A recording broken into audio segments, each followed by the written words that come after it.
Hi, I am Professor Diogo Londeiro da Silva and will present the work entitled The Effect of Freezing Rate on the Quality of Frozen Strawberries, developed at Polo Lab by me, Alexandro Silveira, Professor Christian Hermes and Adriano Ronzoni. It's well known that freezing inhibits microbiological growth and undesired chemical reactions by reducing the availability of liquid water inside the food cells. In addition, freezing allows the consumption of large amounts of food in regions far from the production centers and even outside the harvest season. Food can be frozen in different ways, but the blast freezing method is one of the most used. Although blast freezing has its main applications in industrial segment in equipment similar to this one, in recent years such a technique also began to be used in household refrigerating appliances using small equipments similar to these ones illustrated in the bottom of the slides. Although the benefits of the freezing process is known in relation to food preservation, the relation between the refrigerating parameters and the food quality are not completely understood. For these reasons, the objective of this work is to investigate the effect of the refrigeration system operating conditions such as the air temperature and air velocity on freezing rate and the quality of food. This image shows a cross-sectional view of the experimental apparatus that was designed and built to carry out the experiments.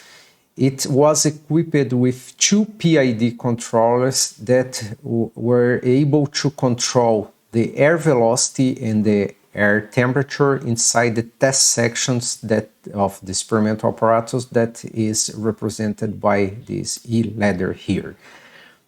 The main components of the refrigeration circuit installed in this experimental apparatus is illustrated in this figure, where we can see an Embraco compressor. The condensing process was carried out by these two equipment. One is an air condenser, followed by a plate heat exchanger cooled by a brine solution. This strategy allows the condensing temperature being kept below 5 degrees.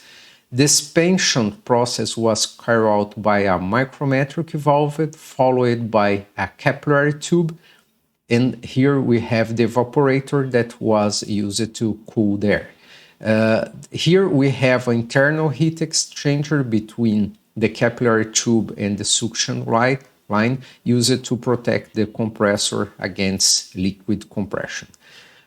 The operating conditions investigated in this work are displayed in this table, where we can see 10 operating conditions, in which condition number 7 represents the condition observed in an ordinary freezer with air velocities around 0.4 meters per second and air temperatures around minus 20. The extreme conditions reached by the experimental apparatus is represented by condition number 10, that was equivalent to an air velocity equal to 6.5 meters per second and an air temperature around minus 53 degrees Celsius. Samples of strawberry were used during the experiments, and they were compared under the different operating conditions. During all the tests, the freezing rate of the samples were measured, and the samples were considered to be frozen when the center of the samples reached minus 18 degrees Celsius. When this condition was reached, the samples were removed from the test sections and thawed using air at 15 degrees Celsius until the center of the samples reached 4 degrees Celsius. After this, drip loss and hardness measurements were carried out in order to evaluate the impact of the different operating conditions used during the freezing on the quality of the samples. In addition, the mathematical model proposed by Cleland and Earl was used in this work to predict the freezing time of the samples, and it is represented by this equation highlighted here. Basically, it shows that the freezing time is a function of shape factors P and D that are represented here, and are functions of the Planck number, Stefan number, and Biot number. Also, it depends of the diameter of the samples, the convective coefficients of heat transfer that was evaluated by this Nusselt equation on the bottom of the slide, the thermal conductivity of the food that is appears here and here, in addition to the medium temperature that in this case was the air, and also the center temperature of the sample of in the end of the freezing process. The next slides show the effect of the air velocity on the freezing rate for different air temperatures of -20 and -40. Condition number 7 here represents the results of freezing rate for the observed condition in an ordinary freezer, and in this case, comparison to the other condition, was the smaller freezing rate observed on our results. As you can see, increasing the air velocity results in an increase in freezing rate. However, this increase is not linear. As we can see, in this region between 0.4 and 3.5 meters per second, the slope of the curves are higher than in this region with higher air velocities. This behavior is explained by the fact that at lower air velocity, the heat transfer process is ruled by the convective thermal resistance. As we increase the air velocity, the convective thermal resistance is reduced, making the internal thermal conductive resistance important as well. This observation is confirmed by the second chart that shows the effect of the air velocity on the Biot number, where it's possible to observe asymptotic growth of the Biot number with the increase of the air velocity, confirming that the effect of the air velocity is higher in this region on the Biot number than on this region related with higher air velocities. Moving to the mathematical results, this first chart compared the experimental freezing rate with the simulated freezing rate, showing that the predicted results are within a plus 20% band of error, which is considered satisfactory for this kind of model.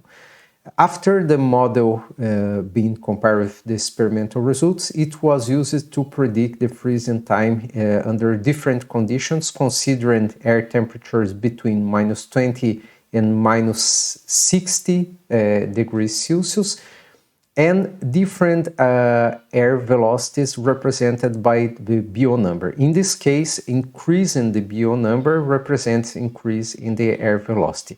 Based on the curvature of the three lines obtained on this chart, it's possible to conclude that the most effective ways to reduce the freezing time are to reduce the air temperature when the air velocity is not so high, represented by this line that has the higher curvature in comparison to the other two, or increase the air velocity when the temperature is not so low.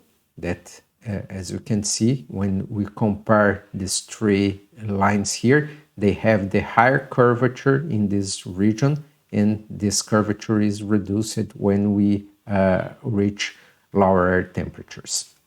The next slide shows the effect of the freezing process at different conditions on the food quality. The first graph shows the effect of the air velocity and air temperature on the drip loss. Drip loss is an indirect way to measure the damage caused by the freezing process on the cellular structure of the food. The freezing process damaged the cellular structure, allowing part of the liquid content of the food be lost. So it measures the difference between the mass of the samples before and after the freezing and thawing process. In a nutshell, small drip losses are desired because they represent a good freezing process in terms of food quality.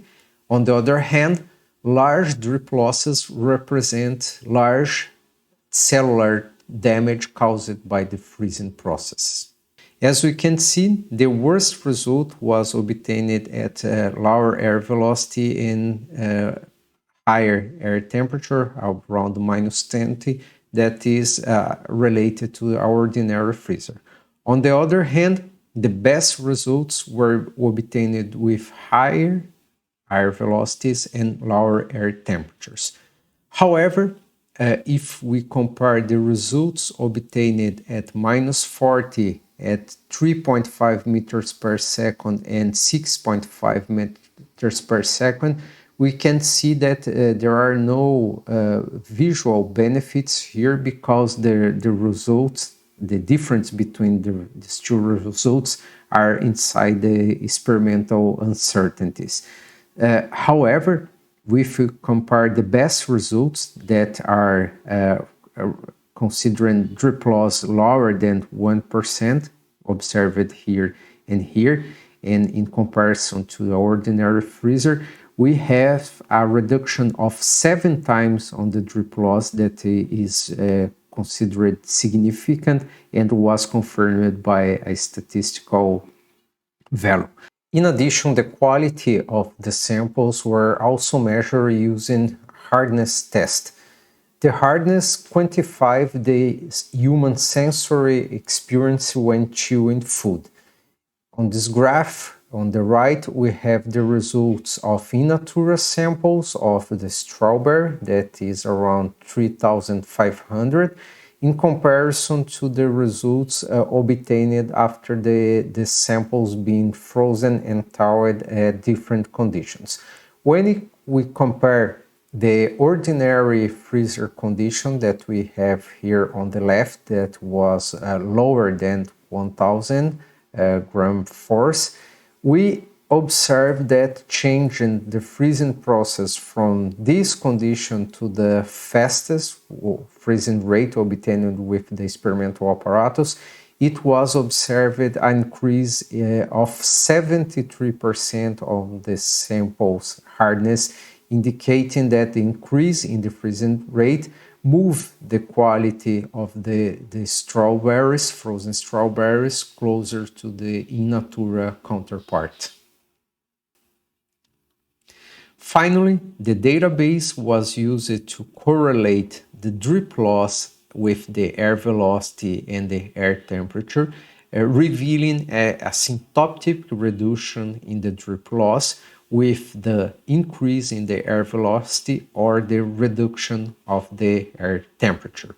In addition, this kind of surface is useful to design more efficient blast freezer because it allows find similar results in drip loss combining different air temperatures or air velocity. In general, as air velocities higher than 3 meters per second are considered higher for domestic blast freezers, it is recommended that further reductions in the drip loss being obtained by reducing the air temperature. To conclude, the effects of the air velocity and air temperature were evaluated on the quality of frozen strawberry samples. An experimental facility was designed and built to carry out the experiments. The mathematical model was implemented and showed predictions within a 20% band of error. Reduction of 7 times on the drip loss was observed when the operating conditions were changed from the minus 20 0.5 that represent the ordinary freezer to minus 40 and 6.5 meters per second. In addition, an increase of 73% of the sample hardness were obtained when the operating conditions were changed from the ordinary freezer to minus 553 and 6.5 meters per second. The obtained results confirm the relation between the quality of frozen thaw strawberries and the freezing rate. Thank you very much, and if you have questions, you can get in contact by this email or the system of the conference. Thank you very much.